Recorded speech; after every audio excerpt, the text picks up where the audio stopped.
అన్నా చెల్లెల బంధం తెంచుకున్నా ఎక్కడో గుండెల్లో మమకారం కదలకపోతుందా, కరుణించకపోతావా అని నీ ముందు చేతులు జోడించాను. జోడించిన ఈ చేతులను బిగిస్తాను.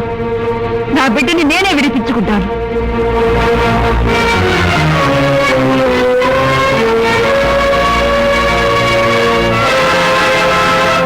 ఏమిటమ్మా వసుంధర, నీ పేరుకి అర్థం భూదేవి అని. భూదేవికి భూమిని మోసేటంత ఓర్పుండాలి గాని నువ్వేమిటమ్మా ఇంత చిన్న విషయానికే సహనాన్ని కోల్పోతున్నావు? పుణ్యాత్ములు కోటాను కోట్లున్నా భరించగల భూదేవి నీలాంటి ఒక్క పాపాత్ముని కూడా భరించలేదు అప్పలనాయుడు. కాని తప్పదమ్మా, ఇది మా సీజను.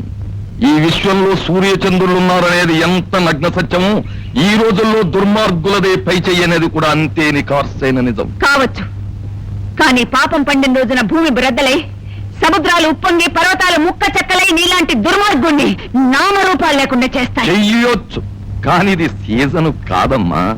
మా భస్మాసుర హస్తంతో మేము మండి మసైపోవలసిందే తప్ప మీరేమీ చెయ్యలేరు. చేస్తాను. నిన్ను కూడా ఇదే కటకటాల వెనక పెట్టిస్తాను. ఏ అమాయకుణ్ణి అపరాధం చేసి నువ్వు జైలు పాలు చేశావో వాడి చేతే నిన్ను ఉరికమ్మం దాకా ఊరేగింపుగా తీసుకెళ్తాను.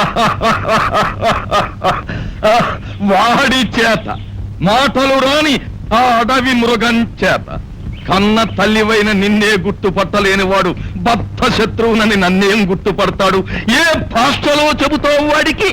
కన్న తల్లినైన నేను వాడికి ఆది గురువునై అక్షరాభ్యాసం చేస్తాను. వాల్మీకి నుంచి వాల్మీకి పుట్టినట్టు ఆ అమాయకుణ్ణి అపరిమితమైన మేధావిని చేస్తాను. పగటి కలలు కనక వాడసలు పోలీసుల ఇనపనాడాల బుట్ల కింద నలిగి లాఠీ దెబ్బలకు మిగిలి నల్లకోట్ల ధాటికి తట్టుకుని బయట పడాలి కదా, శిక్ష నుంచి తప్పించుకోవాలి కదా. వాడిని తప్పించకపోతే నేను తల్లిని కాను. నీ దుర్మార్గాలు బయట పెట్టించకపోతే ఆ అడవి మనిషికి అమ్మనే కాను. ఇది 10 మంది కోసం ప్రాణాలు ఇవ్వడానికి సిద్ధపడే మా కుటుంబానికి 10 మందిని దోచుకునే నీ కుటిలత్వానికి మధ్య జరుగుతున్న పోరాటం, జరగబోయే వర్గ సంఘర్షణ గుర్తుంచుకో.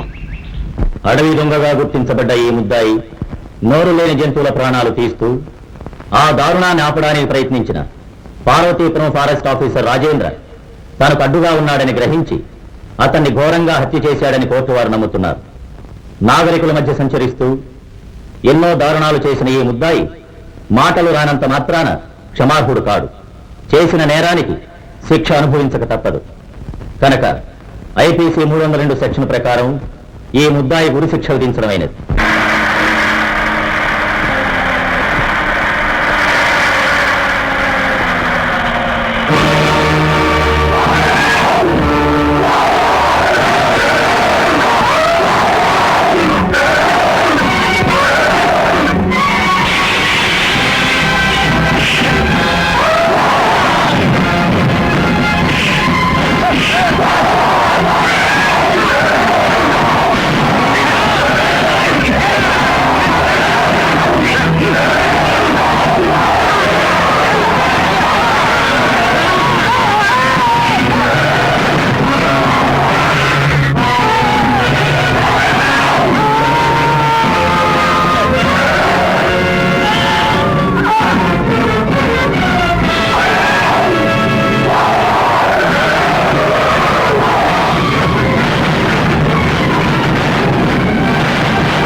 అడుగుదొంగ ఏరా 2 రోజులుగా అడవంతా గాలించాం.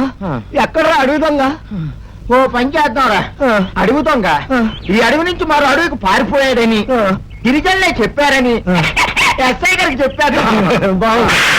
మరి నిన్నెందుకు రాలేదురా ఈ ఐడియా? ఈ ఆడొచ్చింది కదా. అడిగిదంగా అడవి నుంచి పారిపోయాడు. అవును సార్, అడవిలో అంగుళంగుళం ఎత్తుగా సార్. కనిపించిన ప్రతి గిరిజనుడిని ప్రశ్నించాను సార్. సార్ బహుశా దండకారణ్యంలోకి పారిపోయి ఉంటాడు అని అన్నారు సార్. వాళ్ళ దగ్గర స్టేట్మెంట్ కూడా తీసుకున్నాం సార్. అలా అని స్టేట్మెంట్ తయారు చేయండి. తాత్కాలికంగా ఫైల్ క్లోజ్ చేద్దాం. అడవి దొంగ తప్పించుకున్నాడు. వీల్లేదు, చెట్టు చెట్టుకి పుట్ట పుట్టకి గుట్ట గుట్టకి గట్టి పోలీసు బందోబస్తు ఏర్పాటు చేసి అడివంతా వెంటనే వాడిని పట్టిస్తాను, ఉరి కంబం ఎక్కిస్తాను. అయ్యా వసుంధరాదేవి గారు మామూలు శ్రీమూర్తిలా కనిపించట్లేదని చెప్పి నేను అభిప్రాయపడుతున్నాను. తమ కొంప ముంచడానికి మాత్రమే కొడుకు జ్ఞానోపదేశం అవధాని! చేస్తున్నాను. పరమేశ్వర, సర్వంతర్యామివైన నీ ఢమరక శబ్దంలోంచి అక్షరాలు ఈ ప్రపంచంలోకి వచ్చాయంటారు. అదే వాస్తవమైతే లోక జ్ఞానం తెలియకుండానే చెట్టంత పెరిగిన నా బిడ్డను నీకే దాసుని చేస్తున్నాను. ఈ రోజు నుంచి వీడి పేరు కాళిదాసు. సరస్వతి కటాక్షంతో వివేకవంతుడై మహాకవిగా మారిన కాళిదాసు చందాన ఈ కాళిదాసుని అపరిమిత మేధావిని చెయ్యి. అమ్మగారు, పట్టుదలతో పచ్చులకు కూడా మాటలు నేర్పించవచ్చని విన్నానే గాని ఇప్పుడు కళ్ళారా చూస్తున్నానమ్మా. అసలు మీరు కాళిదాసు బాబుని తీర్చిదిద్దిన తీరు చూస్తుంటే ఆడజాతి మొత్తం మిమ్మల్ని తీసి పొంగిపోవాలా, గర్వపడాలా. లేదు సూర్యుడు, నా పంతం ఇంకా పూర్తి కాలేదు. ఇప్పుడే మొదలవుతోంది. ఏ అప్పలనాయుడు నా కొడుకు చేత మాట్లాడించలేనని, ప్రయోజకుడిని చేయలేనని పందెం కట్టాడో వాడికి నా కొడుకు కాళీ సమాధానం చెప్పాలి.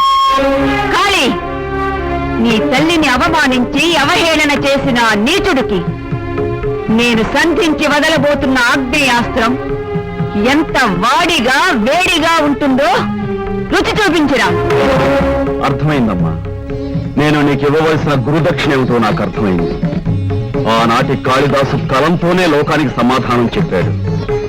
ఈ కాళిదాసు కలంతో ఖడ్గంతో కూడా సమాధానం చెప్పగలడని వాళ్ళని హెచ్చరించి వస్తాను. అవును బాబు, ఇవాళ నా కొడుకు కళ్ళారా చూసినాడంట. అయ్యా వసుంధరాదేవి తన కుమారుణ్ణి తమ మీద ప్రయోగించాలని జ్ఞానం నేర్చుతుందేమో అని చెప్పేసి ఊరుకోయా, భాష నేర్చుకోవడం అంటే ఆలకోవడం అనుకున్నావా? భాష నేర్చుకోవాలంటే ఏం కావాలండి? అక్షరాలు వస్తే భాష దేవస్తుంది. ఆ అక్షరాలు వచ్చేస్తే ఏది తెలుగులో అక్షరాలు ఎన్నో నువ్వు చెప్పు. తెలుగులో అక్షరాలా? ఆ. తెలుగులో అక్షరాలు ఎన్ని అని నన్ను ప్రశ్నిస్తున్నారా? ఆ. శ్రీవారికి ఇటువంటి శంక వచ్చింది ఏమిటా అని నేను చింతిస్తున్నానండి. ఆ? ఏమండు యాక్షన్ తర్వాత ముందు అక్షరాలు చెప్పు. అక్షరం ఏముందండి? ఆ, ఊ, ఆ, ఆ, ఆ, ఆ, ఏ, ఏ, ఔ, ఊ, ఊ, ఆ, ఊ, బడ్రన్ బడ్రన్.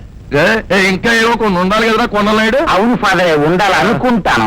అయ్యా, అసలు అక్షరాలేదో ఊరికి తెలవదా? నువ్వు ఉండు, మెట్రిక్ చదివా నా కొడుకు చేత చెప్పిస్తాను. ఏ చెప్పరా? మూర్ఖులారా, తెలుగునకు వర్ణములు 36, ఆంధ్రములకు అక్షరములు 55. ఎవరు నువ్వు?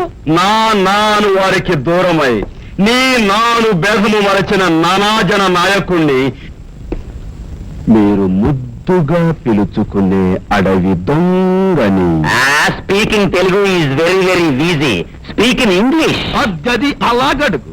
శృణ్వంతు మే మహీపాల ఏనౌత క్షమితం మయా అపరాధ శతం క్షమ్యం మాతరస్యైవ యాచనే దత్తం మయా యాచితంచ తాని పూర్ణాని పార్థివా అధునా వధయిష్యామి పద్యతాం ఓ మహీక్షతాం. దొరికిపోయాడు. అది వాడు అసలు భాష, అడవి భాష. ఇది అడవి భాష కాదురా తద్దమ్మ, దేవ భాష, సంస్కృతం. ఇంతటితో నీ 100 తప్పులు పూర్తయ్యాయి. నీ ఆయువు మూడిందని శ్రీకృష్ణుడు శిశుపాలుడితో చెప్పిన ఆఖరి మాట ఈ కాళిదాసు మీతో చెబుతున్న మొదటి మాట. తెలుగు గడ్డ మీద పుట్టినందుకు తెలుగు భాష నేర్చుకున్నాను. భరతమాత ముద్దు బిడ్డగా పుట్టినందుకు సంస్కృత భాష నేర్చుకున్నాను. నువ్వింకా తెల్లవాడు నేర్పిపోయిన బానిస భాషనే మెచ్చుకుంటున్నావురా బానిస. వీడు నిజంగానే జ్ఞానైపోయినట్టున్నాడు. అదేమీ కాదురా, వీడమ్మ వీడికి 4 మాటలు ఏవో నేర్పి మన మీదకి ప్రయోగించినట్టు.